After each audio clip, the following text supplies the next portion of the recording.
먹거리도 많고 볼거리도 많은 거 다들 아시죠? 그런데 제가 오늘 소개해드릴 곳은 아이들도 너무 좋아하고요. 또 어른들도 즐겁게 놀 수 있고 또 입까지 즐거워질 수 있는 곳을 소개해드리려고 합니다. 바쁘니까 바로 가시죠. 바다의 신선한 해산물이 입맛을 살려주고 여기 있어, 여기. 귀여운 동물 친구들과 즐거운 한때를 보낼 수 있는 곳. 홍성으로 우리 가족 봄 소풍 떠나봅니다.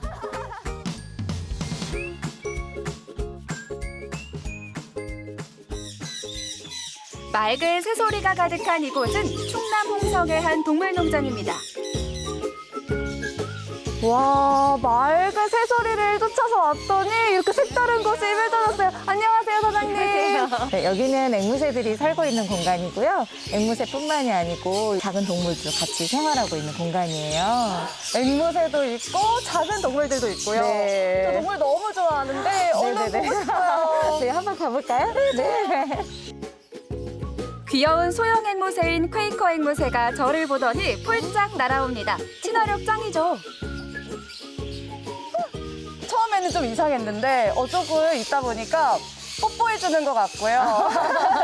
나를 좋아하나? 이런 생각이 드는데요. 맞아요. 앵무새도 교감이 가능하거든요. 그래서 사람이 자기를 좋아하는지 싫어하는지 그걸 다 느껴요. 지금 어떻게 느끼고 있을까요? 완전히 좋아하는 거 푹 빠진 거 정말요? 엄마 사랑해. 만나자마자 사랑에 빠지는 동화 같은 일이 앵무새 농장에서는 일어납니다. 중전마마 되신 느낌. 드넓은 공간에 자연 친화적으로 조성된 앵무새 농장. 무려 16종의 400마리 앵무새들이 이곳에서 평화롭게 지내고 있습니다. 앵무새 하면 사료만 먹을 거라고요? 레인보우 로리킷이란 이름의 이 앵무새들은 꿀이 나면 사족을 못 쓴다고 합니다. 생김새도 다르고 특성도 제각각이라 색다른 체험이 가능한 앵무새 농장. 범상치 않은 생김새의 회색 앵무는 이곳의 제주꾼이라고 하는데요. 친구가 이상심하지 소음하고 말 잘해요. 일로 가까이 오세요.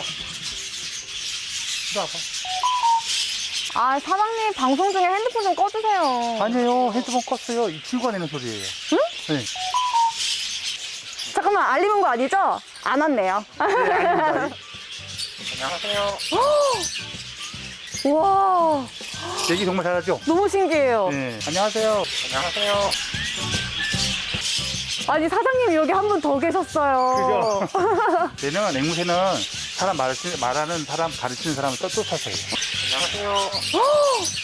얘들아, 누가 먼저 먹을까? 오! 우와, 되게 잘 받아먹네요. 그쵸. 얘네들이 아기 때부터 저희가 다 키운 거라서 오. 네, 사람하고 또 교감이 되어 있고 또 사람을 되게 잘 따라요. 함께 시간을 보내는 것만으로도 기분이 좋아지는 곳입니다. 먹는 모습도 너무 귀여워요. 다람쥐처럼. 네. 거북이 얼굴은 만지지 마시고 등이랑 다리 만져보세요. 우와, 정말 단단해요. 뭔가 나무 껍질 만지는 느낌인데요? 정말 먹이 주는 곳이 많지 이렇게 직접적으로 체험하고 만져보고 교감할 수 있는 곳이 많이 없더라고요.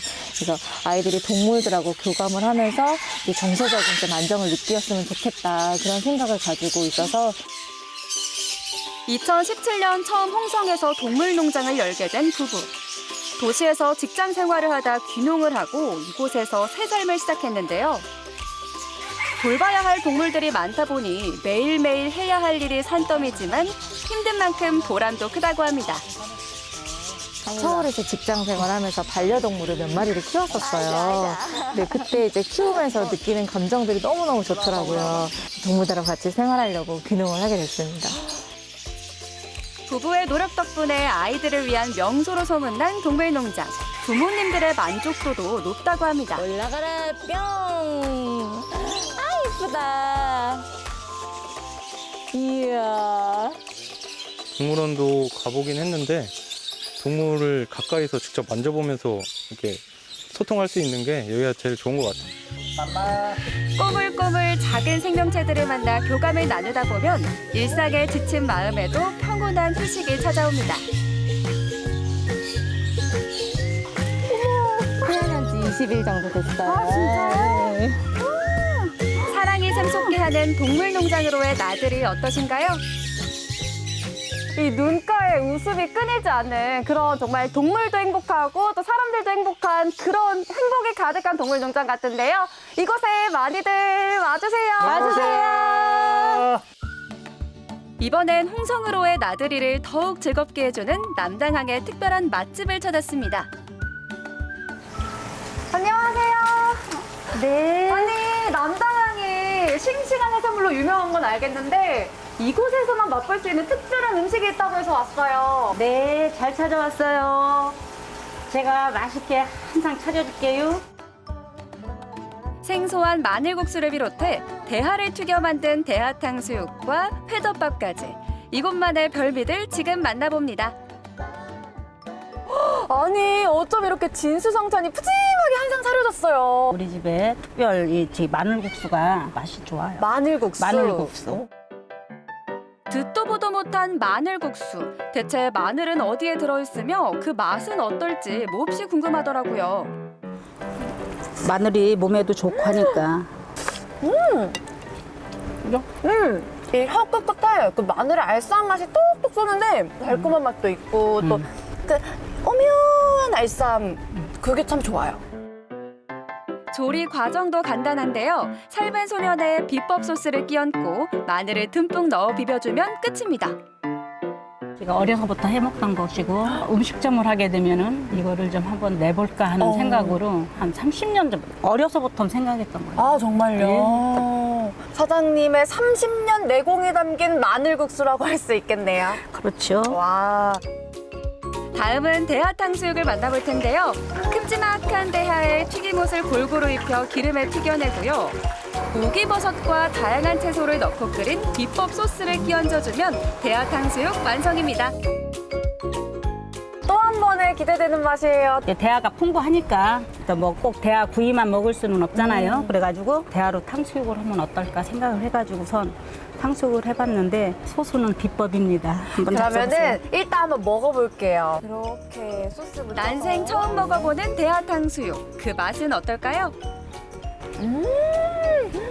튀김도 정말 바삭한데요. 그럼요. 이 소스가 좀 인상적이에요. 그 탕수육 소스의 상큼함과 단맛이 조화가 굉장히 좋아요. 어려서 먹었던 그런 그 탕수육 그런 게 요새는 좀 사라졌어요. 그래서 제가 이거를 진작 노력을 해서 이 소스를 만들었답니다. 소스를 묻혀도 바삭함이 살아있고 달콤새콤한 맛의 조화가 일품인 대하탕수육. 감탄사가 절로 나오는 맛입니다. 너무 맛있어요. 이 튀김의 얇기, 또 대하의 그 굵기, 이 소스의 맛, 환상. 와, 사장님 정말 손맛 인정이에요. 다음은 회덮밥을 만나볼 텐데요. 먼저 갖은 채소 위에 두툼하게 썬 우럭회를 올린 다음 참기름과 통깨, 비법 간장 살짝 뿌려주면 회덮밥 완성입니다. 여기에 직접 만든 고추장 양념까지 더해서 밥과 비벼주면 말해 뭐해요. 아니, 사장님. 아니, 이렇게 비비기 힘들 정도로 회가 많아요. 회덮밥인데 회를 많이 넣어요. 아니, 근데 저 회덮밥 넣어야죠. 아니고 응. 회 무침 시킨 것 같은데요? 아니 회덮밥인데요. 빨간 양념이 배어든 밥알 사이로 두툼한 살점이 보이는 회덮밥. 과연 그 맛은 어떨까요? 아니, 회를 어쩜 이렇게 두툼하게 써셨으면은 입안 가득하게 그 쫄깃한 회가 씹혀요. 그게 우리 집만의 하는 회덮밥입니다. 회가 굉장히 싱싱해요. 싱싱해요. 네. 살아있는 산우럭을 굿자리서 해서 즉석으로 해주니까 얼마나 맛있을 것이요. 그러니까요. 아, 회덮밥을 주문하면 매운탕도 함께 나오는데요. 회를 뜨고 남은 뼈를 넣어서 얼큰하게 끓였다고 합니다. 와, 여기 와서 돈 주고 이거 매운탕 따로 메뉴를 시켜도 될 정도로 그럼요. 맛있어요, 매운탕이. 근데 회덮밥을 시키면 매운탕을 같이 주시는 거잖아요. 그렇죠. 와, 최고네. 사장님 최고신데요? 회덮밥과 매운탕, 이 또한 환상의 조합이네요. 쫄깃쫄깃해요. 인심 좋은 사장님 덕에 먹는 즐거움이 가득한 곳입니다. 네, 이렇게 홍성에 와서 귀여운 동물들도 보고요. 또 맛있는 음식까지 먹으니까 이제 5월 가정의 달을 맞아서 주변의 가족, 친지분들한테 홍성에 꼭 오라고 추천해주고 싶어요. 홍성에 오셔서 재미나게 노시고 저희 집에 오셔서 만난 거 많이 잡수러 오세요. 홍성으로 오세요. 사랑으로 충만한 5월, 아이들에게 특별한 체험을 선물해주고 싶다면 동물농장을 추천합니다. 다양한 동물들의 습성도 배우고 교감을 나누다 보면 아이의 몸과 마음도 쑥쑥 자라나고요. 또 바닷가 여행하면 먹는 즐거움도 빼놓을 수 없겠죠. 신선한 먹거리들이 눈과 입을 사로잡는 홍성으로 맛있고 행복한 봄 소풍 떠나보세요.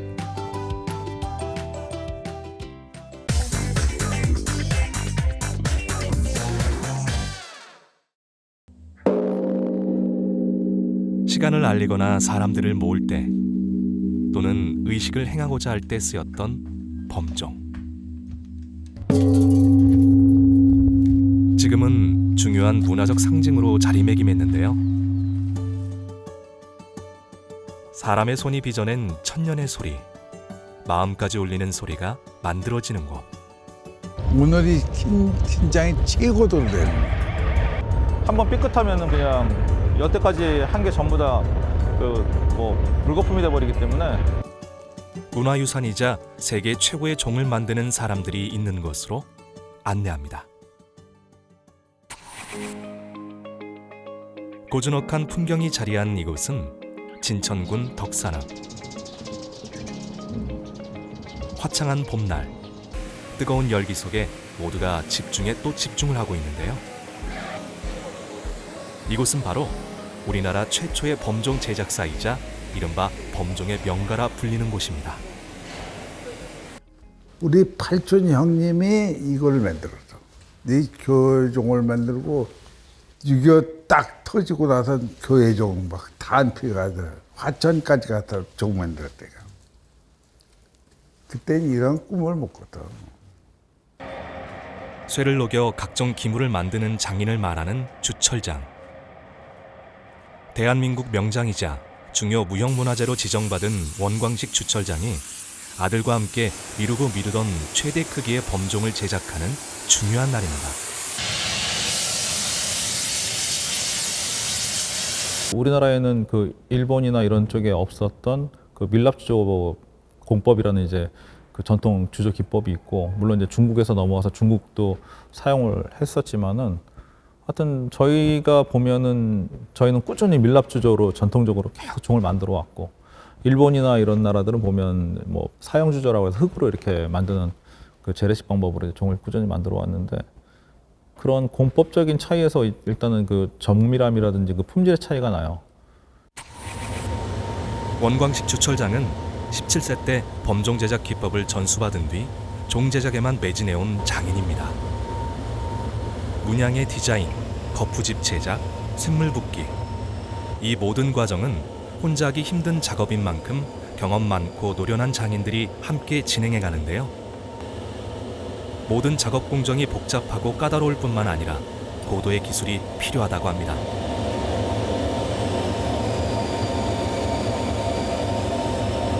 센 물이니까 센 물이 몸에 닿으면 위험하죠. 근데 이제 그런 거는 그게 걱정 없어요. 오래 우리가 이제 능숙하게 하다 보니까 괜찮고, 또 이제 이따 따를 때, 물 따를 때 이럴 때 이제 센 물이 좀 튀거든요. 그런 때도 이제 많이 튀지는 않고, 한번 이제 뭐 몇 방울씩 튀는 거는 그게 위험하진 않아요. 좋은 날을 기다린 만큼 특별한 종이 만들어질 것 같은데요. 현재 이곳에서는 전통적인 밀랍 주조 기술과 현대의 정밀 주조 기술인 로스트 왁스 주조 기술을 융합한 방식으로 범종을 제작하고 있습니다. 이 기술을 활용하면 높이 5m에 달하는 초대형 범종 또한 제작이 가능하다고 하네요.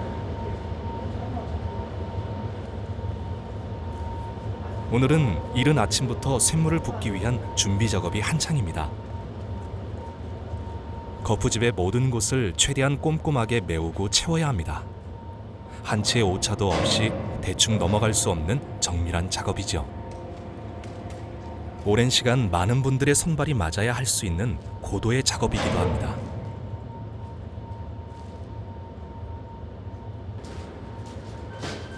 거푸집의 자리를 잘 잡아 단단히 조여줘야 비로소 기본적인 작업이 끝이 납니다.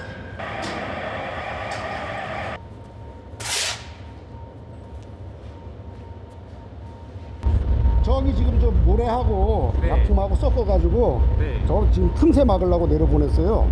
이제 짜게라고 그러는데 그 불을 가하면은 부풀어 오르는 약품이 있어요. 그걸 아까 맨 밑에다 짰잖아요. 아까 동그랗게.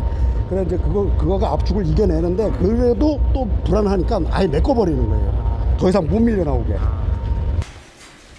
이번에 제작하는 것은 무게 12톤 정도의 범종으로 용해로를 모두 가동해 범종에 들어갈 쇳물을 만들어내야 합니다. 이를 위해 1200도에 녹인 쇠만 15톤에 달한다고 하는데요. 이렇게 녹인 쇳물을 거푸집에 부어넣기 위해 다시 옮겨야 하죠. 위험천만한 순간, 그야말로 작업 과정 중 긴장도가 가장 높아지는 순간이 이어집니다. 오늘이 긴장이 최고로 됩니다. 몇 달째 해놓은 게 오늘 결정이 납니다. 한번 삐끗하면은 그냥 여태까지 한 게 전부 다 그 뭐 물거품이 돼버리기 때문에 굉장히 긴장하죠. 이게 3,300간이라고 해가지고 한 12톤 정도 중량됩니다. 네. 디자인부터 다시 처음부터 한 거라서 지금 이거 한 6개월 정도 지금 작업한 것 같아요. 뜨거운 쇳물을 옮기는 일은 위험하기도 하지만 고되고 힘든 작업입니다. 수십 년을 작업한 장인도, 장인의 옆에서 몇 번을 봐온 아들도 늘 긴장되긴 마찬가지일 겁니다.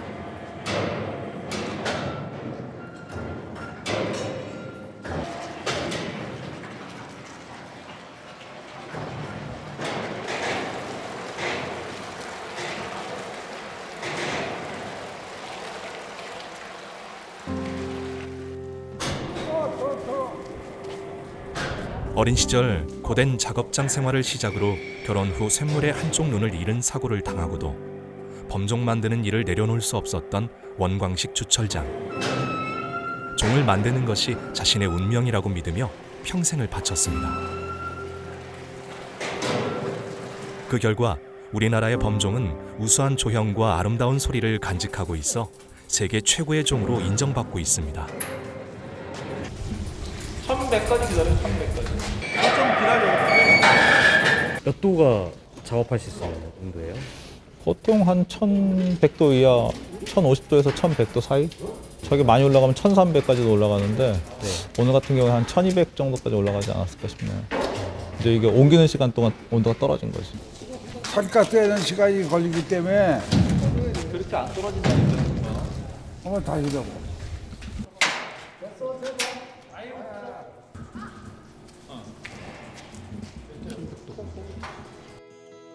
주조 제품의 경우 일반적으로 위에서 쇳물을 붓는 데 반해 이곳에서는 대기압을 이용해 아래부터 쇳물을 주입합니다.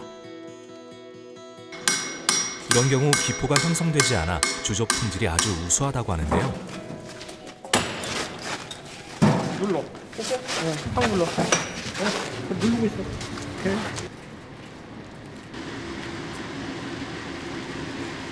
동과 주석의 합금으로 만들어진 쇳물은 넣는 주입 속도와 온도에 따라 범종 제작의 성패가 좌우되기 때문에 상당한 기술을 필요로 합니다.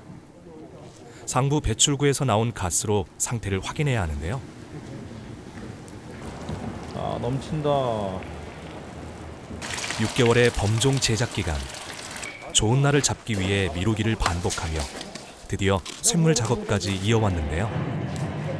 수많은 작업자들이 지켜본 가운데 긴장감이 감돕니다.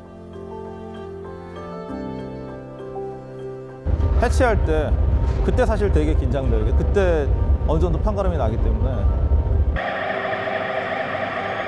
과연 6개월의 준비를 거친 이번 범종 작업은 실패했을까요? 아니면 성공했을까요? 과연 그 울림을 들을 수 있을지 결과가 궁금해집니다.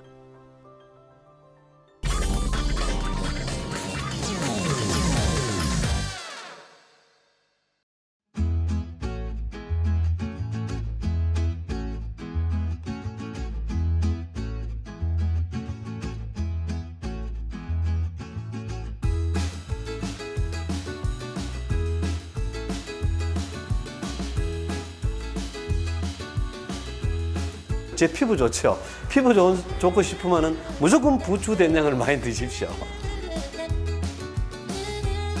많은 분들이 부추떡을 경험하시고 드셔보셨으면 좋겠어요. 굉장히 건강해지는 느낌입니다.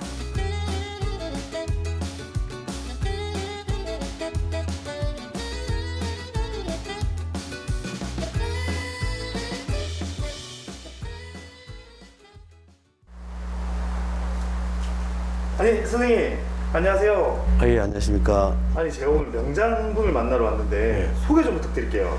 아, 예, 저는 대한민국 전통 고추장 된장 명장 박혜양입니다.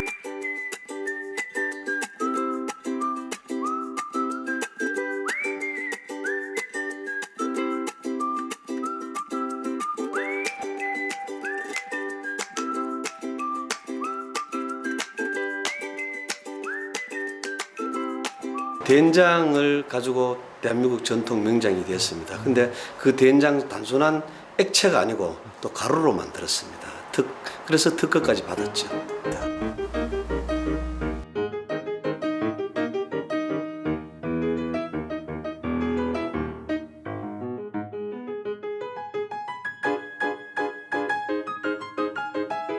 아, 예, 부추 된장입니다.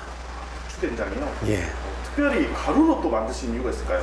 예, 있죠. 가루로 만든 이유는 바로 어디 여행을 갈 때, 특히 외국 갈 때 지니기 쉽고, 그리고 집에서 된장 끓일 때 이것저것 표고버섯이라든가 뭐 배추라든가 엮고 끓여갖고 이 가루를 한 두세 푼, 뭐 입에 따라 짜기 자시면 좀 더 해야 되겠지만 두세 푼 넣으면 막바로 거기서 즉석 된장국이 됩니다.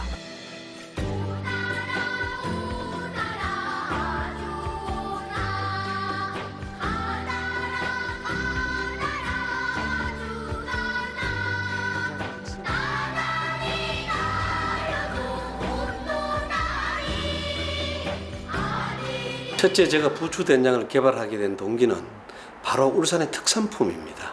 전국에 한 20, 30% 이상 울산서 부추를 생산하고 소비를 합니다. 그리고 가장 그보다 더 중요한 것은 울산의 특산물은 부추하고 저희 대대로 내려온 전통 된장하고 바로 결합을 시켰는 거죠. 그게 바로 울산 시민은 물론 온 국민들의 건강을 위해서 개발했습니다.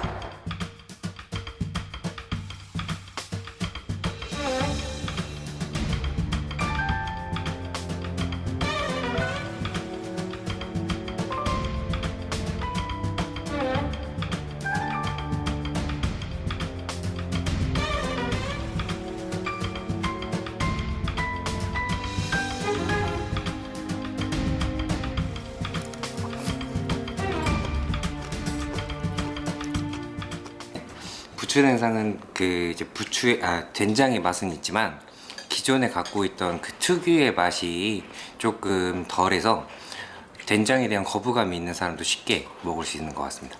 된장 가루만 넣으면 또 간이 맞아서 쉽게 할 수 있고 그래서 아주 간편하게 요리를 다 할 수가 있는데 어쨌든 모든 캠핑이나 이런 데 갔었을 때 쌈장을 만들고 싶다. 가루 가져가서 물 조금 붓고 개면 또 쌈장이 돼요. 그렇게 간단하게 할 수 있습니다.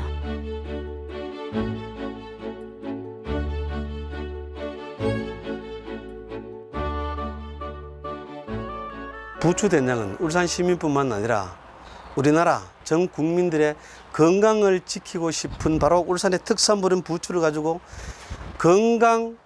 국민 건강 무지개를 만들고 싶은 게 제 꿈입니다.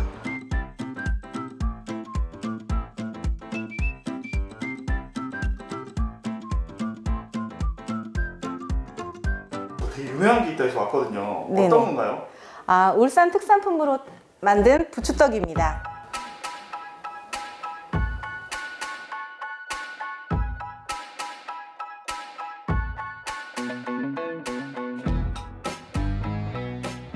여기 저희가 안에 소는 팥이나 호박을 쓰고 있고요. 여기 보시면 겉에 있는 피 있죠? 이게 전부 다 부추가 들어간 피로 만들었습니다.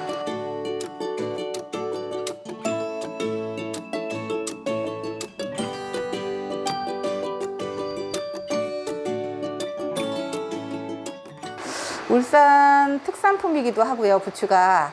그 다음에 부추가 평소에도 즐겨 먹기도 했고요.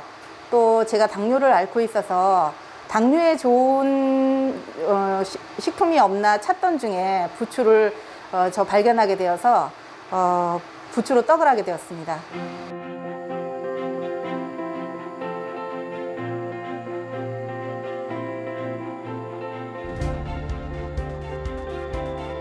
부추 향이나 부추를 또 싫어하시는 분들한테 맛있는 떡을 부추를 이용해서 하는 것을 많이 고민을 했어요. 그래서 처음에는 많이 실패도 하고 그다음에 부추를 떡에 적합하게 만들기 위해서 굉장히 노력을 많이 했죠.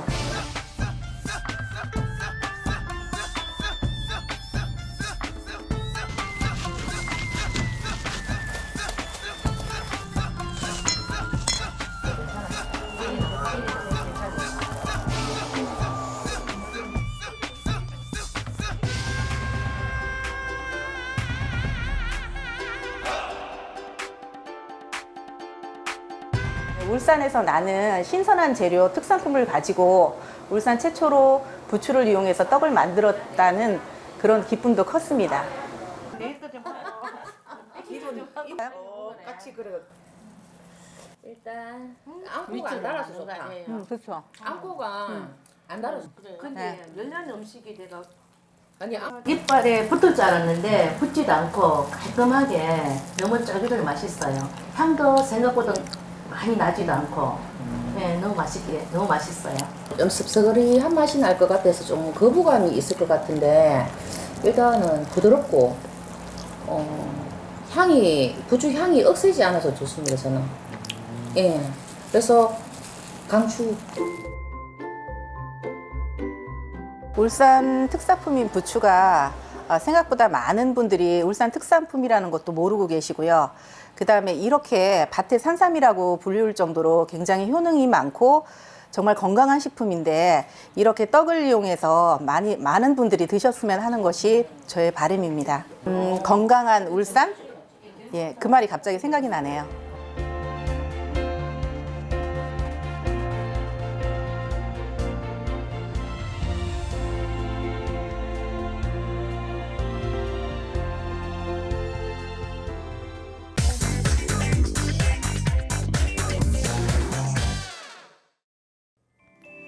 대부분의 사람들이 좋아하는 새 집.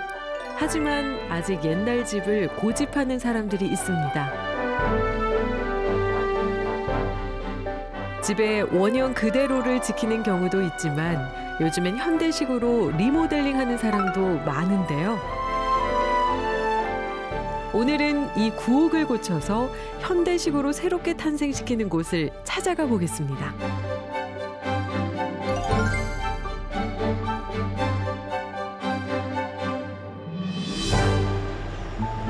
대구광역시에 위치한 이 회사. 공간에 생명을 불어넣는 사람들이 이곳에서 일하고 있는데요. 건물에 관련된 잡지와 사진들이 가득한 이곳. 여긴 정확히 어떤 회사일까요? 장인정신으로 시공과 디자인과 설계를 한다는 슬로건으로 전문적으로 인테리어하는 업체 대표 안종민이라고 합니다. 장인 정신을 통해 특별하고 가치 있는 공간을 만들어낸다는 대표님.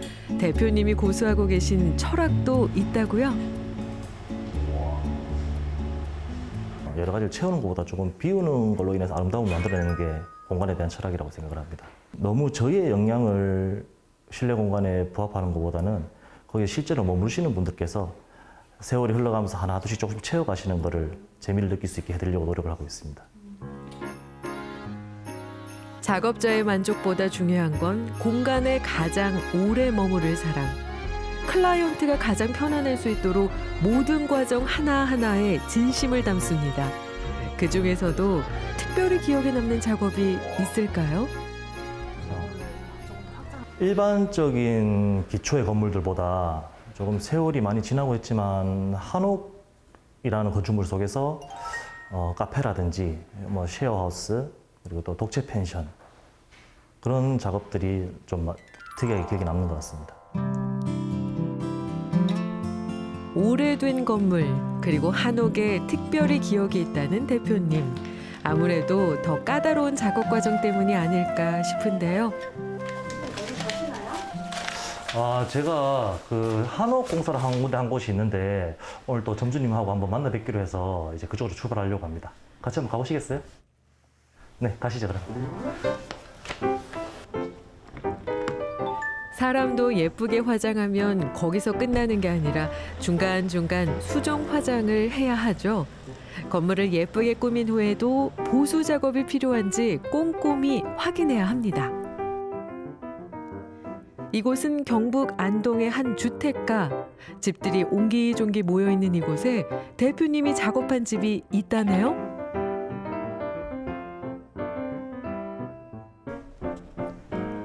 과연 이곳은 어떤 이야기가 담겨 있을까요?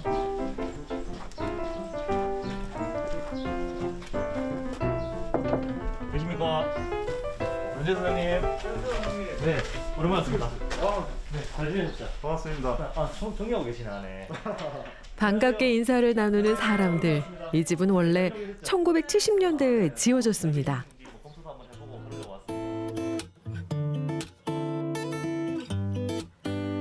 기존 한옥에 현대적인 편안함을 더한 이곳. 구수한 느낌보다는 고급진 감성이 느껴집니다. 기존에 있던 창고를 활용해서 마당에서 노천탕을 즐길 수 있게 꾸몄고요. 벽면 한쪽에는 빗물이 모여 떨어지도록 계단식 구조물을 더했습니다.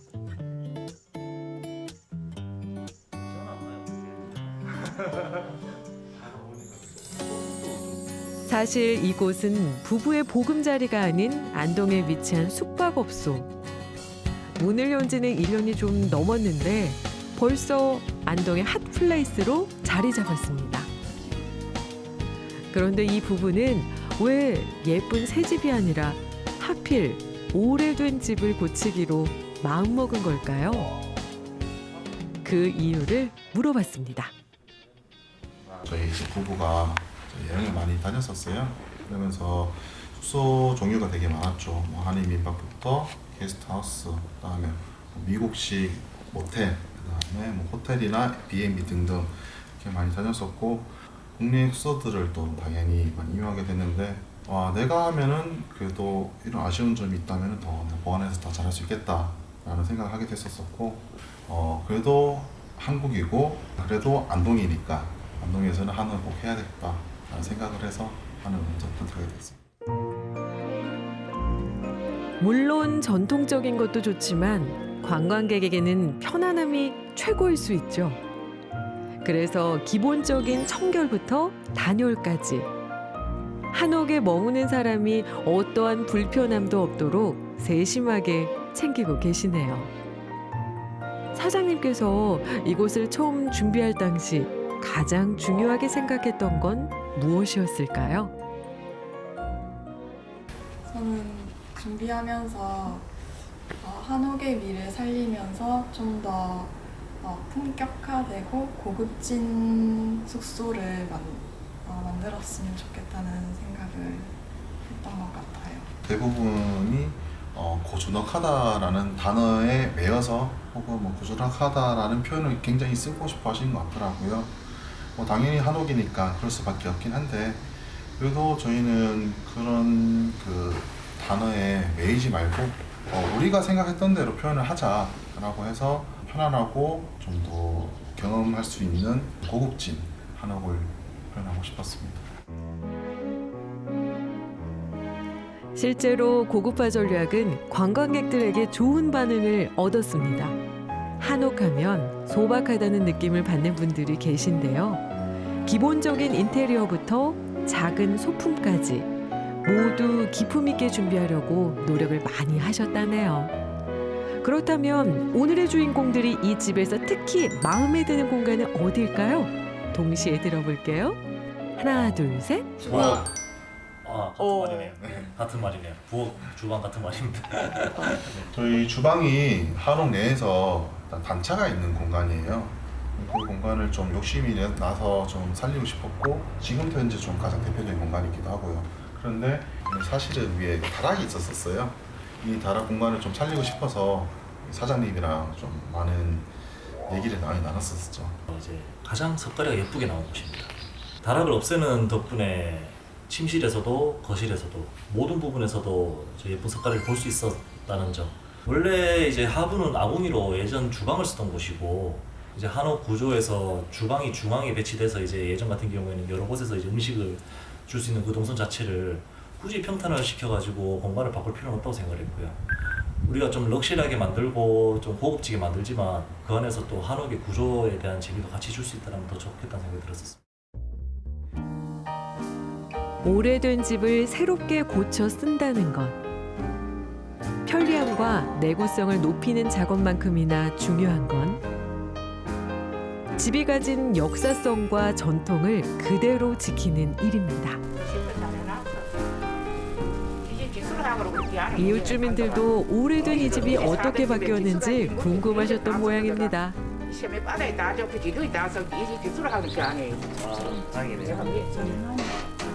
진짜 잘했어 이거 신선자가 돌아가지고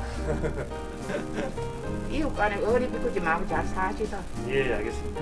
주인 하시신데 여가 하나 일이 있어도 이해하고 너는 한 마디를 이해하고 예, 그래 잘 사시다.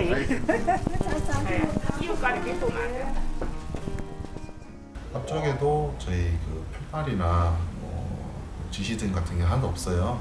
숙소가 결국에는 여행지에서는 집인데 그래서 단순히 주소만 나와 있기 때문에 여행객들이 오면서도 묵으시면서도 여기는 내 집이다라고 느낄 수 있게 그런 부분까지 좀 신경을 썼습니다.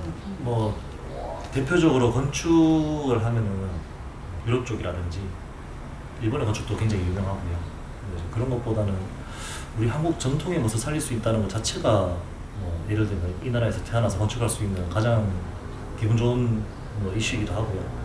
그런 멋을 최대한 많이 살리고 남들 접해보지 못한 부분을 개선해 나가면서 제 커리어를 쌓아가는 것도 한옥에 대한 매력이라고 생각합니다. 새로운 집은 지금 이 순간에도 계속해서 생겨나고 있습니다. 그렇지만 우리 주변에 있는 오래된 집을 버리지 않고 하나둘 고쳐 쓰는 사람도 있죠. 노래도 패션도 복고를 새롭게 즐기는 뉴트로가 사랑받는 시대잖아요.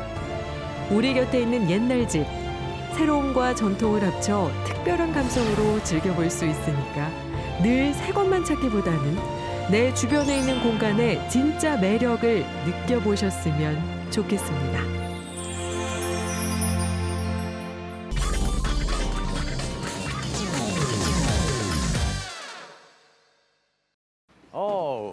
마트. 들어가는 순간 기분이 좋아지는 마트. 기환 씨가 마트엔 어쩐 일이세요? 자, 맥주를 골라볼까요? 국산 맥주. 봐봐요, 여기 130원 써있죠? 130원? 이거 이제 마시고 공병 회수하면 130원을 이제 소비자가 보상받을 수 있는 거죠. 수입 맥주. 수입 맥주는 이게 안 써 있어요, 가격이. 그러니까 수입 맥주는 공병을 갖다 줘도 보상받을 수 없다는 거죠. 똑같이 투명한 병인데 이거는 국산 맥주. 여기 100원 딱 써 있지만 수입 맥주는 없어요. 여러분 알고 계셨습니까? 이렇게 수입 맥주는 보상도 못 받고 재활용도 안 돼요.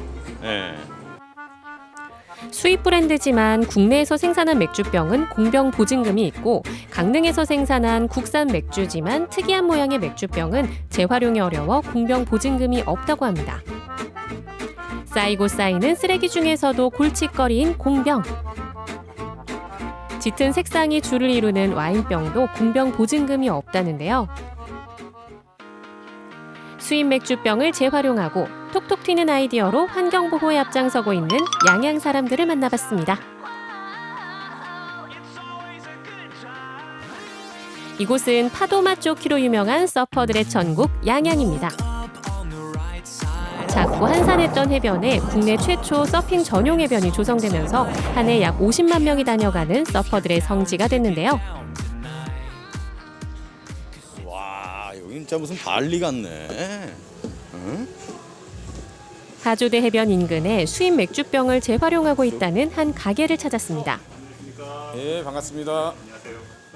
사장님 여기 수입 맥주 빈 병이 아주 많네요. 네네, 맞습니다. 네. 이게 뭡니까? 이게 저희가 지금 수준에서 이 병을 잘라서 이런 식으로 컵까지 만드는 1차 저희가 열선으로 하고 있는 장비고요. 물론 저희가 실제로 쓰는 장비는 더 큰데. 그러니까 일종의 절단기네요. 이게. 네, 일종의 절단기입니다. 빈 병을 컵으로 만들기 위해서는 먼저 유리병을 절단해야 하는데요. 직접 만든 장치의 열선에 맥주병을 올린 후 천천히 여러 번 돌려줍니다. 오, 예, 이런 식으로 깔끔하게. 네, 깔끔하게 딱 떨어지게 되고요. 그럼 일단 이것만 잘라내도 네, 그냥 이렇게 컵 모양 딱 나오네요. 네. 딱 이 사이즈가 진짜 네. 맥주잔 사이즈인데요? 딱 딱 맥주잔 사이즈. 네. 이렇게 자른 맥주병의 단면은 날카로울 수 있기 때문에 연마 작업을 거쳐야 사용이 가능한데요. 가게에서는 맥주잔으로 양초 용기로 절찬리 활용 중입니다. 인테리어 소품으로도 좋을 것 같지 않나요? 연간으로 따지면 약 한 20만 병. 네, 그걸 이제 그동안은 저희가 무지해서 그냥 재활용도 하지 못하고 있었는데 지금은 여러 가지 방법을 강구해서 양양군과 함께 그걸 업사이클링 할 수 있도록 지금 준비를 하고 있는 중입니다. 양양군이 면적이 제일 작지는 않지만 인구가 가장 작은 지역인데 저희가 이렇게 양양군과 민간 업체들이 협력해가지고 이렇게 하는 모습들을 옆에 있는 더 큰 도시에서도 거긴 사실 저희보다 더 많은 병이 나오잖아요. 이런 생각이랑 이런 문제의식을 같이 공감하고 언젠간 동해안 전체가 어쨌든 저희는 생활권이 같으니까요. 친환경이란 이 컨텐츠가 동해안 전체에 다 공감대가 되도록 그렇게 됐으면 하는 가장 큰 바람이 있습니다. 네. 매년 여름 피서객이 몰리는 성수기의 해변은 넘쳐나는 쓰레기로 몸살을 앓고 있습니다. 특히 처리가 어렵거나 재활용이 안 되는 빈병들이 정말 많다고 하는데요.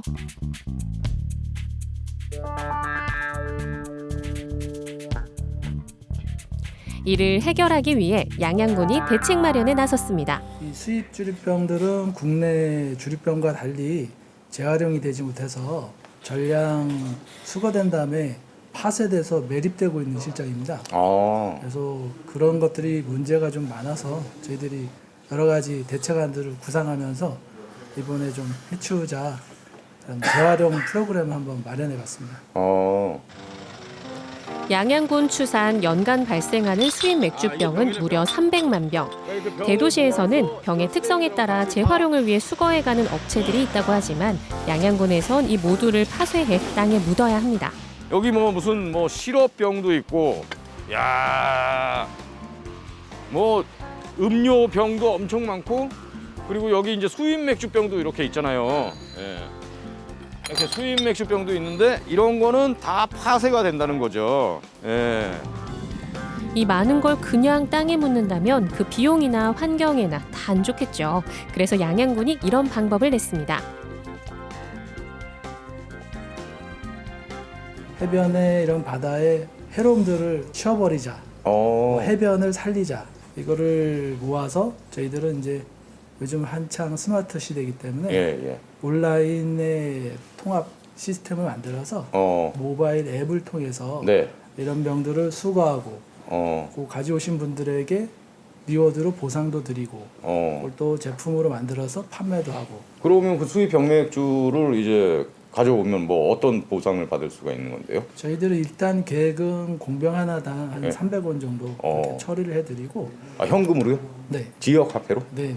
한 개 300원이면 괜찮은데요? 예. 그리고 그거를 직접 체험하러 오시는 분들한테는 5,000원의 체험비를 받는데 2,000원은 지금 말씀하신 그 지역 화폐로 환원해서 그 리워드를 가지고 지역에 있는 여러 상점들에서 이용할 수 있는 그런 모바일 시스템을 만들고자 생각하고 있습니다. 어떤 체험을 말씀하시는 거죠, 근데? 요거는 직접 이분들이 수입병 맥주를 캔들이나 머그잔으로 만드는 거를 체험 시설을 저희들과 만들 예정입니다. 언제쯤 그게 될까요? 지금은 실증 시스템을 구축하는 단계고요. 이거를 그래도 올 여름에 시범적으로 작게나마 한번 운영해 보려는 계획을 가지고 있습니다. 아예 그 문제를 원천적으로 해결하려면 말이죠. 서핑하는 지역 금주령을 내리는 건 어떻습니까? 술을 못 마시게. 굉장히 가격한. 그러면 아니 우리가 이런 고민 안 해도 되는 거 아닙니까? 그럼 돈은 언제부터 받을 수 있어요? 공병 갖고 오면? 그건 저희가 시범적으로 예. 올 여름에 여름부터. 조금, 예. 좀 돌아다녀야겠고. 주민들만 해당되는 건가요? 아니요, 상점들 그리고 체험 맥주를 드신 분들이 오셔도 됩니다. 그 병을 가지고. 그러니까요. 그냥 아니까 뭐 다른 지자체 강릉 시민이 상관없습니다. 상관없어요? 관광객들이 그러면 오셔서 양양에서 양양에 드신 다음에 놀러 올 일 있을 때 강릉에 있는 수입병 공병을 모아갖고 여기 오면 돈으로 바꿀 수 있다는 거잖아요. 그 생각은 제가 그러니까요. 앞으로 양양 해변에서는 수입 맥주 마시고 난 뒤에 공병 챙기는 거 잊지 말아야겠어요. 자연 환경을 걱정하는 또 다른 양양 청년, 펫서핑보드 재활용으로 유명한 양양 청년협동조합 이사장 김석기 씨입니다. 고생을 하고 있어요. 그래서 이 문제를 조기에 이번엔 펫서핑보드 조각을 재활용할 예정이라는데요. 작업 필수품인 방진 마스크를 착용하고 서핑보드의 주재료인 스티로폼 조각을 공업용 아세톤에 녹여줍니다. 다 녹인 스티로폼은 미리 마련한 틀에 꾹꾹 눌러 넣어 사흘 동안 굳혀주면 되는데요. 시간이 흐르면 스티로폼의 부드러움은 사라지고 딱딱한 모양으로 완성됩니다. 틀의 모양에 따라 다양한 형태로 만들 수 있고 여러 색깔도 입힐 수 있다네요. 펫서핑보드를 활용하는 또 다른 아이디어입니다. 뭐 저희 말고도 많은 분들이 이런 환경 관련한 일들을 많이 하고 계세요. 그게 아무래도 양양이 서핑의 메카라고 불리는 그 서핑이 아주 유명한 고장이잖아요. 예. 인구는 적지만 그래도 그 서핑을 즐기고자 하는 분들이 많이 와서 계시는데 서핑의 문화 중에서 가장 중요한 게 환경 보호라는 그런 가치를 되게 추구하고 있습니다. 근데 저희가 이제 서핑의 메카라는 이 지역의 명성에 걸맞게 거기에 모범되는 사례들을 저희가 만들어 나가면 양양의 이미지도 좋아지고 또 양양 지역 말고도 서핑이 지금 성행하는 다른 지역에서도 좀 잘 본보기가 될 수 있지 않을까? 이런 사명감에 이런 활동을 하고 있습니다. 아름다운 해변에서의 맥주 한 잔도 좋지만 빈병 하나가 우리 환경에 미칠 영향에 대해서도 생각해 봐야겠습니다. 아름다운 파도와 깨끗한 자연은 서핑을 하는 서퍼들에게만 중요한 건 아니니까요. 우리 자연을 아끼고 사랑하는 마음이 더 많아지면 좋겠습니다. So I grew